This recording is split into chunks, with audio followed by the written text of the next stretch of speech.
Stephen Kalonzo Musyoka, the Honorable Raila Odinga, my brother Kioni, honorable members of our National Assembly and the Senate, good afternoon.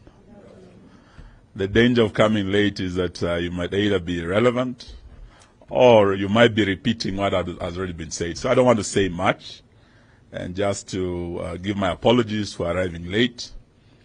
We had a very tragic accident just a few hours ago, in the last 24 hours.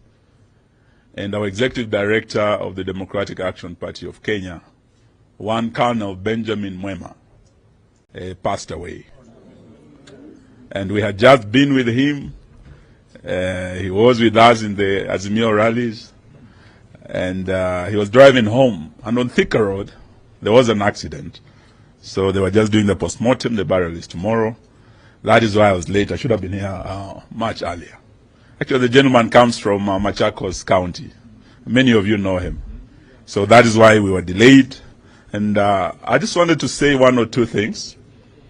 As you resume, because we know that after this retreat, you'll be going to Parliament. There are a few things that are coming before you. For me, there is one that is a matter of great concern. And I really wanted you to look at it. It concerns devolution. It concerns our counties. And I think there will be a petition for additional counties. That petition is targeting certain counties. And I believe the Honorable William Ruto is fully behind that petition. It's targeting to divide the county of Trans Nzoia, the county of Bungoma, to create Mount Elgon County. It's also targeting Busia County to create Teso County. It's also targeting Migori County to create a new Kuria County. They are all within their rights to bring these petitions. But the real issue that is on the ground now, coming from this part of Kenya, where the three counties are likely to be created, you can feel already this driving a wedge between communities. And those who were in support of this constitution, the 2010, I can tell you for sure that those in State House were not part of that progressive movement that fought for devolution, that brought about this constitutional devolution. There are those who oppose that are there, and they do not have the interest of devolution at heart. They do not, or they are not doing this to advance the objects of devolution under Article 174. They are doing it for political expediency.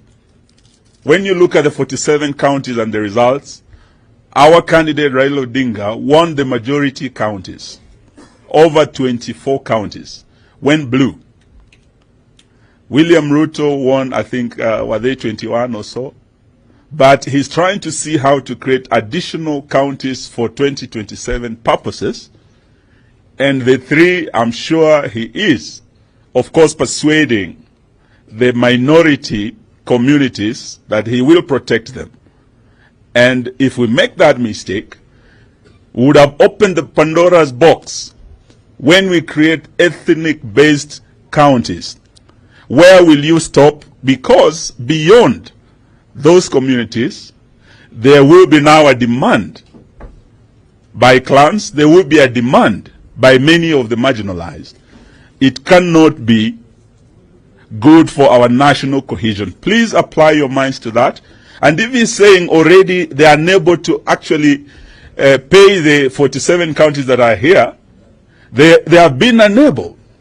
From October, counties have not received their money. Gachagua is saying they have no money to give the 47 counties. Ati hata wakimchapa matako yake hakuna pesa itatoka.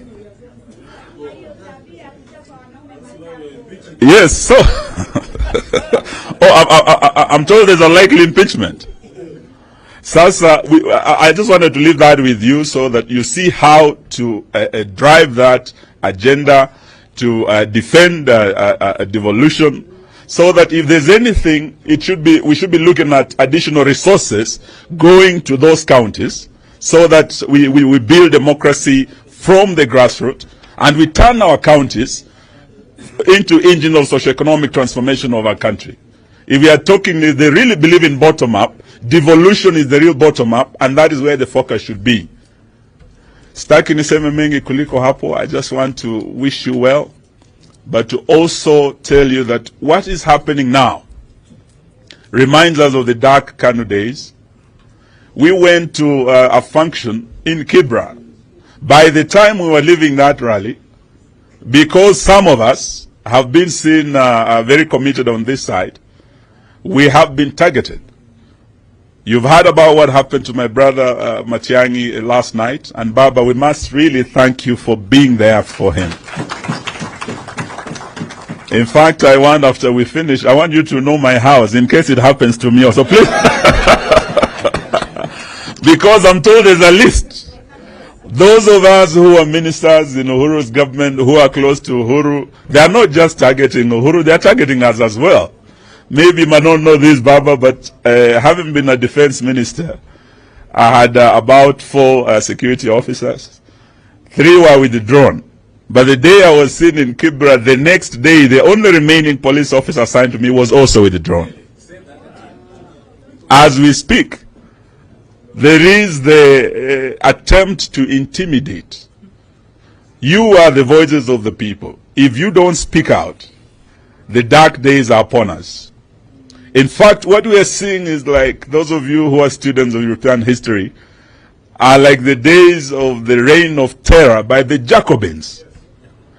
So what we have in Kenya today, if you don't come out to fight this illegitimate regime, the reign of terror by the Kenya Kwanza Jacobins is upon us. Please, fight for the people. Asanteni na Mungu awabariki. May I now have the pleasure of inviting the People's President, Jacob mwenyewe aongee.